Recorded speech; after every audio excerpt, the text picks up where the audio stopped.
guys, we are getting back into the swing of things with the organizing projects. You may remember I started this series earlier this year where I took you around to, I think, like 5 different places in my sewing room and my storage closet, showing you how I organize a bunch of different spaces. I have a whole playlist dedicated to this, so if you missed any of those and you want to see them, you can find them here. I think I finally got this right. There's gonna be a little pop-up thingamajig over here, and you can click on that and it'll take you right to the playlist.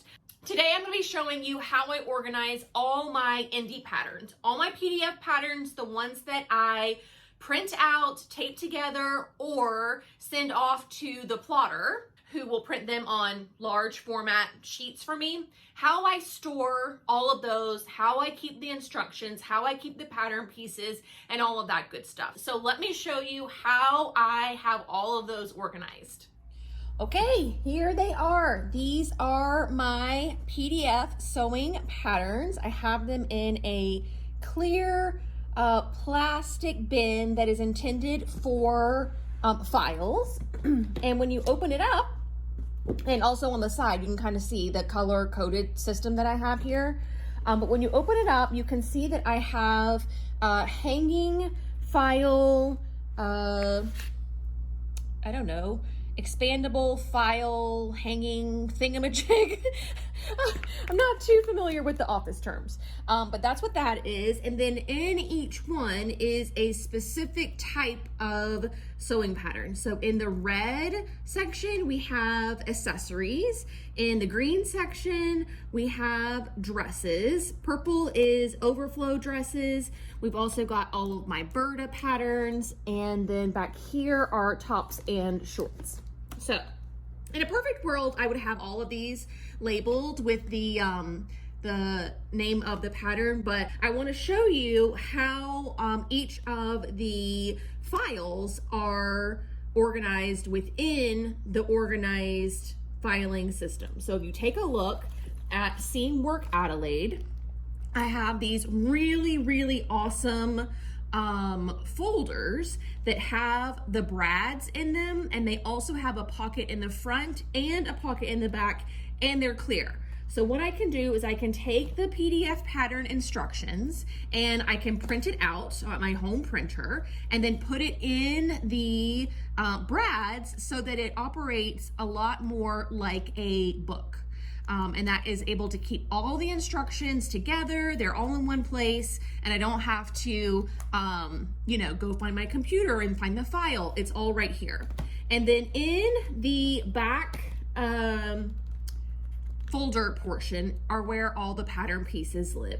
Now, these are obviously folded up. And then if I have made the pattern before, I will also put a swatch or a scrap of the fabric that I use so I can remember, oh yeah, it's that dress. And I can go, check how it fits now. I can go check how something might have been finished, whatever it is. So I have all the pattern pieces all in one place with the instructions sort of anchored into this file folder. And then the file folder goes into its corresponding colored hanging divider. That's what those are called. A divider. So if you want to see some more Marigold blank slate patterns, Marigold, this is the so my style pattern for this month. So I have that all printed out. I have all the instructions for that in here. And then I am ready to tape this guy together to sew up my Liberty blank slate Marigold dress. So you get an idea of how that works. Now, I do also have a bin of rolled patterns, so I'm going to take you over there and show you what that looks like and sort of the difference in when I do this versus when I do the other version. Okay, so here is my rolled indie sewing pattern collection.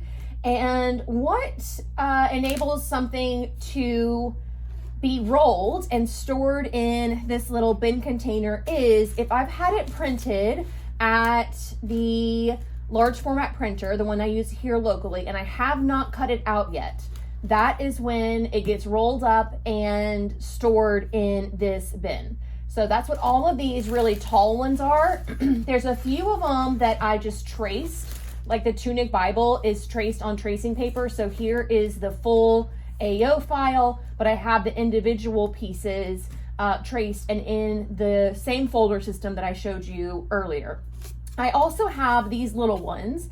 Now these are patterns that have been cut out, but they're either like the Kelly Anorak, for example. The Anorak has like a gajillion different pattern pieces, and so I prefer to keep something like that completely rolled up. If it is a pants pattern, specifically like a jumpsuit, I will keep those rolled up because the legs are very long, like the pattern pieces are very, very long. Same thing with maxi dresses.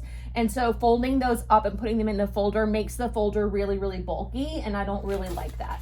So every once in a while, some of them end up in this little, here's my ginger jeans, and they're all labeled. As you can see, I took a piece of scrap paper and just wrapped the paper around the roll and then wrote on the paper what the pattern is, and then the elastic, the rubber band, goes over that. So that way when I go to roll it up again, if like normally you might write on here ginger jeans, but if I roll it up a different way and this doesn't show, then I have to write it again. But with the little scrap of paper, I can just always wrap that around whichever way I roll it, and it always tells me what is inside. Another good example is if I hack something, like here's my iris and then all of the hacks that I did. So that swing dress version, the tie knot, tie front option, that is also in here. So that just keeps all the versions of the pattern and the hacks that I've done all in one place.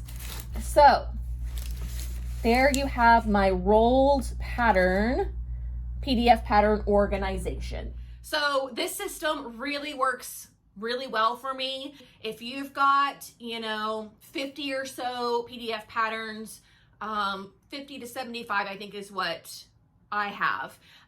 It might be a really great system for you. It keeps them nice, tidy, organized, all in one space. I know exactly where to go when I'm looking for a specific pattern. So there's no like tearing up this place to try and find something, which is really, really nice. Which is the whole point of organizing, right? So let me know in the comment section below how you store yours, especially if you're someone who has like exclusively PDF patterns and you don't really do a lot of the big four, you only do indie. Leave some more tips in the comment section. And for those of you that are looking for something a little bit different than mine, be sure to check the description or check the comment section for some other tips and tricks from other viewers. We'll have like a little organizing party. So fun.